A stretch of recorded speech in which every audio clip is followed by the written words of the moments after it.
সুপ্রিয় দর্শক শ্রোতা, আজকে আমরা পুরান ঢাকায় চলে আসলাম। এখানকার প্রতিটা মাটি ও মানুষ আমার খুব বেশি পরিচিত। সত্যি আমি যখন এই বাল্যকালে এই সিটিতে ছিলাম তখন আমার কাছে মনে হতো যে এটাই আমার গ্রাম, এটাই আমার শহর। ঢাকা কেরানীগঞ্জ আইসল্যান্ড আনোয়ার সিটি অনেক জনপ্রিয় একটি পার্ক। বিশেষ করে এখানে বাচ্চাদের খেলাধুলার জন্য অনেক রকমের ব্যবস্থা করা হয়েছে। গত কয়েক বছর আগে এখানে কিছুই ছিল না, হয়তো ঝিল বিল, সাধারণ পথচারীদের পদচারণা। আজ সময়ের পরিক্রমায় অনেক পাল্টে গেছে, সারা বাংলায় যেন উন্নয়নের ছোঁয়া লেগেছে। তেমনি ঢাকা কেরানীগঞ্জেও আনোয়ার সিটি আইসল্যান্ড যেন চোখে পড়ার মতো। বিগত দিনগুলোতে এখানে বাচ্চাদের খেলার জন্য কোনো পার্কের ব্যবস্থা ছিল না, কিন্তু এখন যত দিন যাচ্ছে ততই যেন উন্নয়ন হচ্ছে। বিশেষ করে বাচ্চাদের খেলার জন্য অনেকগুলো ব্যবস্থা করা হয়েছে, আর তাই এখন অনেক দূর থেকেও মানুষ ভিড় জমান। বিশেষ করে ছুটির দিনগুলোতে অনেক মানুষের পদচারণা এইখানে। পরিবার পরিজন আবদার মেটাতে আনোয়ার সিটিতে ছোটদের খেলার ব্যবস্থা সহ আরও বিভিন্ন রকমের আইটেমের জিনিসগুলো রয়েছে। তাই সব পরিবারে আপনিও চাইলে ঘুরে আসতে পারেন আনোয়ার সিটি আইসল্যান্ড। পার্কের ভিতরে ঢুকতেই অবাক কাণ্ড, বন মানুষের হুঙ্কার, বাদরের বাদ্যযন্ত্র বাজনা, সত্যি অদ্ভুত কিছু মনের মধ্যে দোলা দিয়েছে। যদিও এটাই ছিল আমার প্রথম আনোয়ার সিটি ভ্রমণ। আজ আমার সাথে সঙ্গ দিয়েছেন পুরান ঢাকার সুজন ভাইয়া। বন্ধুরা, আপনারাই বলেন তো, এই বন্যপ্রাণীর এমন ভয়ঙ্কর আওয়াজ শুনলে কতটা ভয়ানক মনে হয়। আমি ঠিক চলে আসলাম আজকে একটি বন মানুষের সামনে। তার অংশবিশেষ দেখতে পাচ্ছেন যে তিনি হাউমাউ করে তাকিয়ে আছেন। কিন্তু আমার কাছে খুব অবাক কাণ্ড মনে হয়েছে যে এই পরিবেশগুলো আমি যতবার দেখেছি তত বেশি মুগ্ধ হয়েছি। এর আগে আমি কখনোই এরকম খুব কাছাকাছি বন মানুষের যেতে পারিনি। আজকে আমি ঠিক এখানে এসে সত্যিই খুব আনন্দ ফিল করতেছি।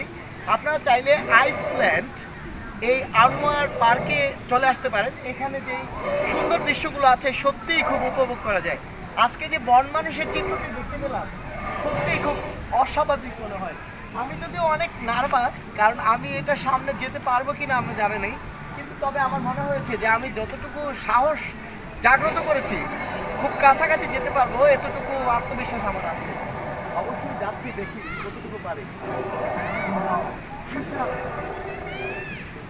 অবশ্য দেখতেই পাচ্ছেন যে আমি খুব সাহসী, এটাই অনুভব করা চলে। আজকে আমার এই পার্কে এসে খুব সুন্দর একটি অনুভূতি আপনাদেরকে শেয়ার করতে হয়। যেমন ধরুন, আপনি সারাদিন প্রচুর পরিমাণে পরিশ্রম করেছেন, কিন্তু আপনার যখন এই ক্লান্তি মেটাতে এই শহরের কোনো একটা কোনাকাঞ্চিতে বসবেন, তখন অবশ্যই এই ফিলগুলো আপনাদের সব সময়ের জন্য দরকার। হাজারো পরিশ্রমের মাঝেও অনেকেই চায় একটু বিশ্রাম, কিন্তু আজকে আমরা যে বৈকাল বেলায় এই যে পার্কে এসে এই যে একটি সিটে বসলাম, সত্যি অনুভূতিগুলো প্রকাশ করার মতো। আজকে আমি যতটা নান্দনিক তার চেয়ে বেশি নান্দনিক মনে হয়েছে যে এখানকার যে গাছপালাগুলো আছে পার্কে, তারপর এই যে ক্লান্ত বিকেলে যে দর্শকরা আসেন তারা এখানে বিশ্রাম নেন। যদিও পার্ক কর্তৃপক্ষ এইটা একটা ভালো একটা সিট তৈরি করেছেন, এজন্য তাদেরকে অসংখ্য ধন্যবাদ জানাই। পাশাপাশি আজকের ইভেন্টে আমি অংশগ্রহণ করেছি আমার প্রিয় সুজন ভাইয়া।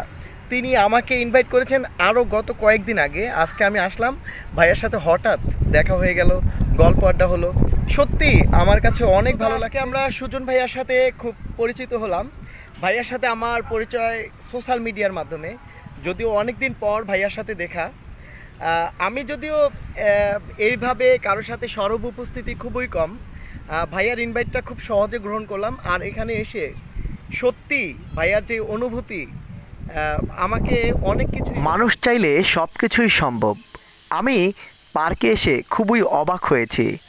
পশু পাখিদের এমন হুঙ্কার ঝুঙ্কার যেন রীতিমতো আমাকে অবাক করেছে।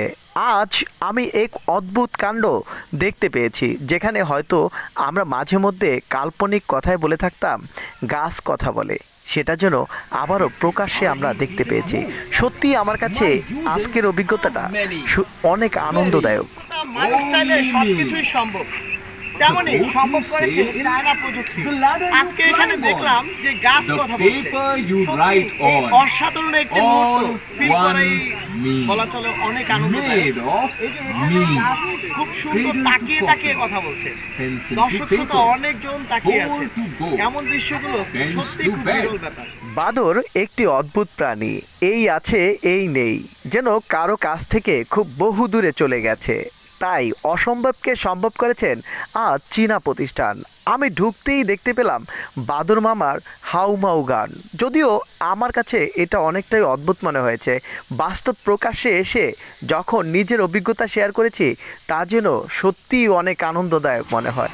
মানুষের মনের মধ্যে যেমন আনন্দের দোলা দেয়, তেমনি এই বন্য প্রাণীদের মনের মধ্যেও আনন্দের দোলা দেয়। আজকে আমরা দেখতে পাচ্ছি একটি পার্কে এসে এই যে বন্য প্রাণীদের যে একটি মিউজিক শুনতে পাচ্ছি, ওরা ওদের মন মতো সবকিছু আনন্দ ভাগাভাগি করে নিচ্ছে।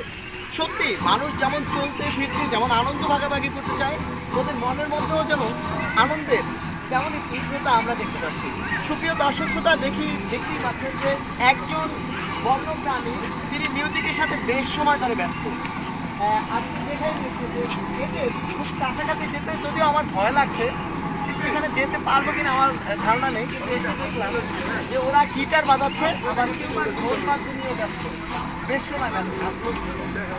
আজকে সত্যি এই পার্কের যে একটি অনুভূতি আমার মনের মধ্যে এত সুন্দরভাবে জাগ্রত হয়, সত্যি বলে বোঝাতে পারবো না। কারণ আমার ইচ্ছে হয় যে আমি বারবার এখানে আসি। এটা কি অরিজিনাল বাঁশ গাছ ভাইয়া? এটা কি চায়না বাঁশ গাছ? ও, এর আগে কখনোই দেখি নাই। কালারটা একদম খুব সুন্দর না?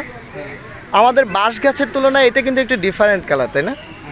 এটা সম্ভবত একটু সাদা কালার, আর আমাদের এখানকার যে বাঁশ গাছগুলো আছে সেগুলো সম্ভবত সবুজ কালার, তাই তো? অনেক ডিফারেন্স। এটা বিগেট। আচ্ছা, এই গাছপালা সম্পর্কে আপনার বেশ ধারণা আছে, তাই না? তো আপনার কি মনে হয় এই গাছগুলো দেখে ভালো লাগে? অনেক ভালো লাগে। গাছ আমার অনেক প্রিয়, কারণ গাছ লাগাইতে বা গাছ পরিচর্যা করতে আমার অনেক ভালো। বাহ, যারাই গাছ পরিচর্যা করে, যারা গাছকে খুব বেশি ভালোবাসেন, তাদের মনটাও সবসময় ফ্রেশ থাকে। এখানে তো আমার এই যে জায়গা আছে, আমি ওখানে গাছ লাগাইছি, গাছ রোপণ করা। ওয়াও, আম হয়েছে, জাম হয়েছে, কাঁঠাল হয়েছে। আচ্ছা, কখনো আপনার ওই প্রজেক্টটা আমি ভিজিট করবো ইনশাআল্লাহ। এখনো ওইখান থেকে 10 মিনিট লাগবে। আচ্ছা ঠিক আছে, আসবো ইনশাআল্লাহ।